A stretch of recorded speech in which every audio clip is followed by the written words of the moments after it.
আমার চ্যানেলে নতুন হলে অবশ্যই এই ধরনের আপডেট পাওয়ার জন্য চ্যানেলটি সাবস্ক্রাইব করে পাশে থাকবেন। ধন্যবাদ। এডুকেশনাল ক্রিয়েটিভিটি চ্যানেলে সকলকে স্বাগত। একটি গুরুত্বপূর্ণ তথ্য আপনাদের সঙ্গে শেয়ার করব। আজকে জানেন কলকাতা হাইকোর্টের মামলা ঠিকঠাক হয়নি। মামলা লিস্টেড হলেও বিচারপতিরা বসলেও শুনানি কিন্তু ঠিকঠাকভাবে হয়নি। কিছু শুনানি হয়েও শুনানি স্থগিত হয়ে যায়, এমন একটা জায়গায় দাঁড়িয়েছে। তো এমন একটি নোটিশ আপনাদের সামনে এসছে, বা এমন একটি খবর, এমন একটি অভিযোগ আপনাদের সামনে। দিল্লি হাইকোর্ট থেকে একটি জজ স্থানান্তরিত করা হয় কলকাতা হাইকোর্টে, কিন্তু ভীষণ অভিযোগ থাকার জন্য তাড়িয়ে ছাড়ল বার অ্যাসোসিয়েশন। ভীষণ আন্দোলনের মাধ্যমে সরাসরি একই দিনের মধ্যে অন্ধ্রপ্রদেশে বদলি। এমনটা একটি চাঞ্চল্যকর তথ্য আপনাদের সামনে আসলো, যে আমরা এই নোটিশ সহ বিস্তারিত ভিডিও আপনাদের সামনে আমি দেখাবো, সব কিছু এই ভিডিওতে। তো কেন এমনটা হলো, যিনি বদলি হয়েছিলেন ওনাকে হঠাৎ করে এখানে দেওয়া হলো, ওনার উপরে অনেক অভিযোগ রয়েছে বা দুর্নীতির অভিযোগ রয়েছে, এমনটাই খবর কিন্তু সূত্র মারফত।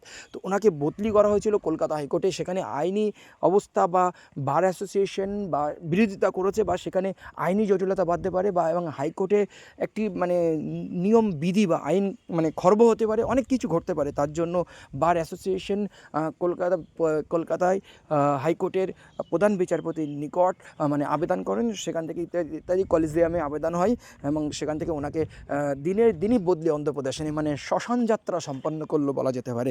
তো চলুন এই ভিডিওতে আমরা নোটিশ সহ বিস্তারিত দেখে নেব। নোটিশটি আপনাদের শেয়ার করি। Decision of the general body of the bar library club as taken physically on 1/4/2025 at 10 AM। বার অ্যাসোসিয়েশনের একটি ফিজিক্যালি একটি সংগঠন তৈরি করা হয়েছে, বা ফিজিক্যালি বসানোর কথা বলা হয়েছে, একটা মিটিংয়ের কথা।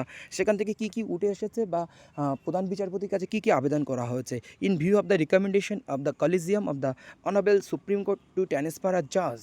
সেই জাজের নাম কী সেটাও আপনাদের এখানে আমি ডিসক্লোজ করব। From the honourable Delhi court two the honourable high court at Kolkata. Delhi court থেকে সুপ্রিম কোর্টে কলিজিয়ামের নির্দেশ অনুযায়ী ওনাকে দিল্লি হাইকোর্ট থেকে কলকাতা হাইকোর্টে ট্রান্সফার করা হয়েছে। In the background of the joint representation made by the three wings of bar to the honourable chief justice of India. Three wings of bar bar অ্যাসোসিয়েশনের তিনটে গ্রুপ একত্রিত হয়ে বা বার লাইব্রেরির মেম্বাররা 10টা মেমে টুডে একসঙ্গে মিট করেছে। সেখান থেকে সিজিআইয়ের কাছে আবেদন করা হয়েছে, এরকম একটি ব্যাপার। The member unanimously agreed that the present situation falls under the rarest of rare category at the High Court. এটি যেন একটা বিরলতর ঘটনা কলকাতা হাইকোর্টের ক্ষেত্রে। ইজ বিং কম্পিল টু অ্যাকসেপ্ট জাজ ফেসিং সিরিয়াস অ্যালিগেশন ইফ ইমপ্রপারিটি। যাই হোক, এটি একটি যেন একটা সিরিয়াস সমস্যার কথা বলা হয়েছে, অ্যালিগেশন কথা বলা হয়েছে। It was also agreed that in the event the transfer is given effect to the same would be an imminent threat to the honour, integrity and dignity of our high court. আমাদের হাইকোর্টের এটা একটা অবমাননা, অসম্মানজনক ব্যাপার। And independence of our legal profession, আমাদের legal প্রফেশনটা একটি স্বাধীনতা হারাবে, এমন একটি ব্যাপার। In view of the above the members unanimously decided to protest against the aforesaid recommendation and the mark of the such protest request other member advocates to join such cause। এই যে অন্য অ্যাডভোকেটদের জয়েন করতে বলা হচ্ছে এই আন্দোলনে, বা এমনকি এই যে ঘটনাটা, এই সুপারিশটাকে তুলে নিতে বলা হচ্ছে।